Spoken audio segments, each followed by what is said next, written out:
কে শত্রু কে মিত্র বাছবিচার করেননি মার্কিন প্রেসিডেন্ট ডোনাল্ড ট্রাম্প। উচ্চ শুল্কের বোঝা চাপিয়েছেন নিজের খেয়াল খুশি মতো। বিন্দুমাত্র ছাড় দেননি ঐতিহাসিকভাবে পরীক্ষিত মিত্র ইউরোপীয় ইউনিয়নের ২৭টি দেশকে। উচ্চ শুল্কের বোঝা চাপিয়ে মার্কিন মুলুকে হুমকির মুখে ফেলে দিয়েছেন ইউ পণ্যকে। ইউ নেতাদের দিয়ে যাচ্ছেন একের পর এক হুমকি, বাধ্য করছেন সামরিক ব্যয় বাড়াতে। এমন যখন পরিস্থিতি, তখন একরকম বাধ্য হয়েই যুক্তরাষ্ট্রের বিকল্প ভাবতে হচ্ছে ইউকে। সেই বিকল্প কি হতে যাচ্ছে চীন? ঐতিহাসিক বিরোধ ভুলে চীনের সঙ্গে জোট বাঁধতে যাচ্ছে ইউ। শুল্ক ইস্যুতে যুক্তরাষ্ট্রের সাম্প্রতিক উত্তেজনার মধ্যে ইউ চীন শীর্ষ সম্মেলন কি তার ইঙ্গিত? সেসবই জানার চেষ্টা করব এই প্রতিবেদনে। আপনাদের সঙ্গে আছে আমি রঞ্জিত শেখার। Walton is a global brand. World class innovation নিয়ে ওয়ালটন এখন দেশের সীমানা পেরিয়ে পৌঁছে গিয়েছে 50টিরও বেশি দেশে। ওয়ালটন, ঘরে ঘরে বিশ্বজুড়ে। চীন ইউ এর কূটনৈতিক সম্পর্কের 50 বছর পূর্তি উপলক্ষে 24 জুলাই বেইজিং যাচ্ছেন ইউ এর শীর্ষ নেতারা।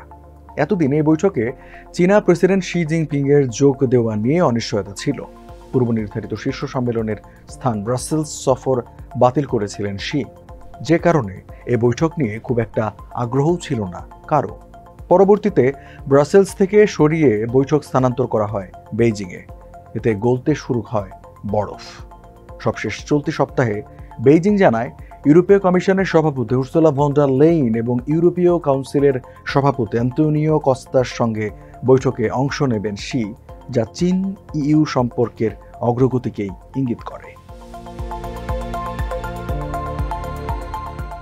চীন ইউ বৈঠকে সবচেয়ে বেশি গুরুত্ব পেতে পারে সাম্প্রতিক বাণিজ্য যুদ্ধের বিষয়টি।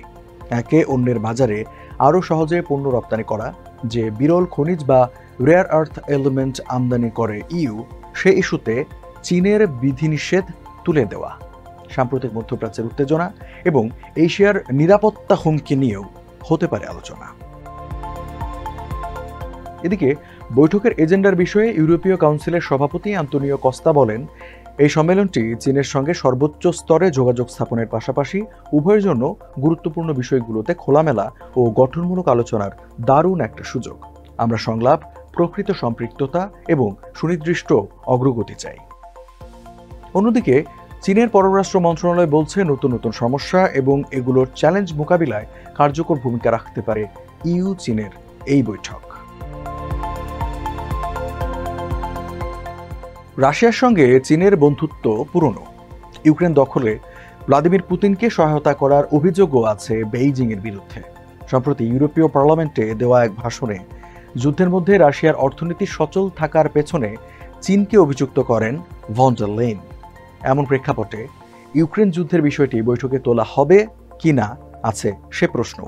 তবে এই বিষয়ে আশার কথা জানিয়েছে ইউ এর জ্যেষ্ঠ কর্মকর্তা। 18 জুলাই ব্রাসেলসে সাংবাদিকদের ভন ডার লেইন বলেন, আশা করতে পারেন ইউক্রেন যুদ্ধের বিষয়ে আলোচনা করবে ইউ।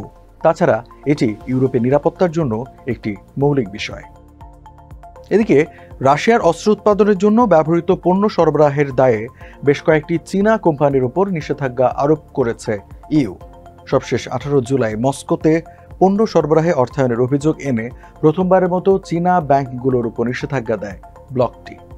যদিও শুরু থেকেই পশ্চিমাদের অভিযোগ প্রত্যাখ্যান করে আসছে বেইজিং। তাদের দাবি, ইউক্রেন যুদ্ধে চাওয়া কেবল আলোচনা, যুদ্ধবিরতি এবং শান্তি।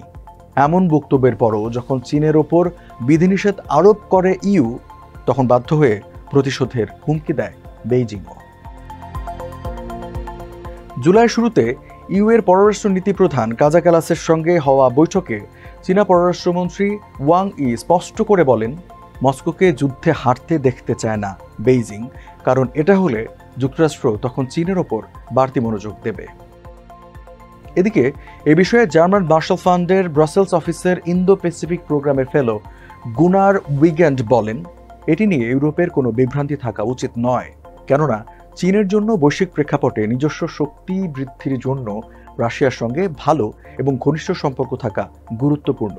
চীন এই সম্পর্ককে বিসর্জন দেবে না।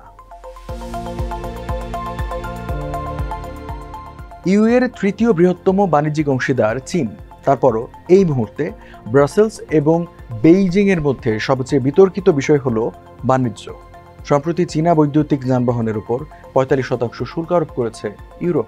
এছাড়াও চিপ তৈরি, চিকিৎসা ডিভাইস উৎপাদন এবং বিরল খনিজের উপর বেইজিংয়ের নিয়ন্ত্রণ সহ বেশ কয়েকটি বাণিজ্য ইস্যুতে বিরোধ চলছে তাদের মধ্যে।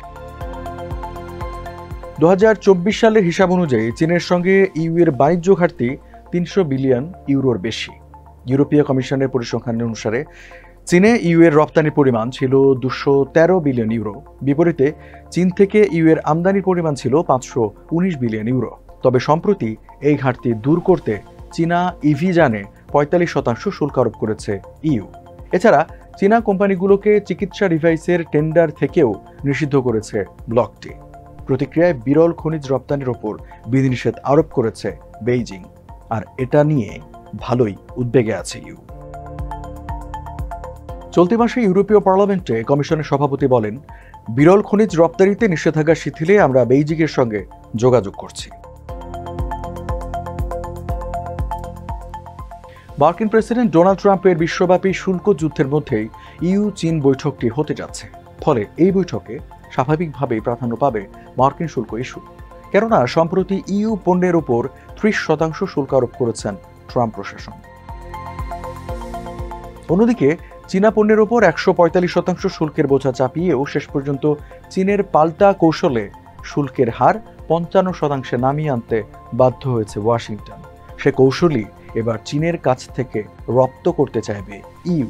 এছাড়া ওয়াশিংটনের সঙ্গে এই শুল্ক উত্তেজনা ব্রাসেলস বেইজিং সম্পর্কে নতুন মাত্রা যোগ করবে বলে ধারণা অনেক বিশ্লেষকের।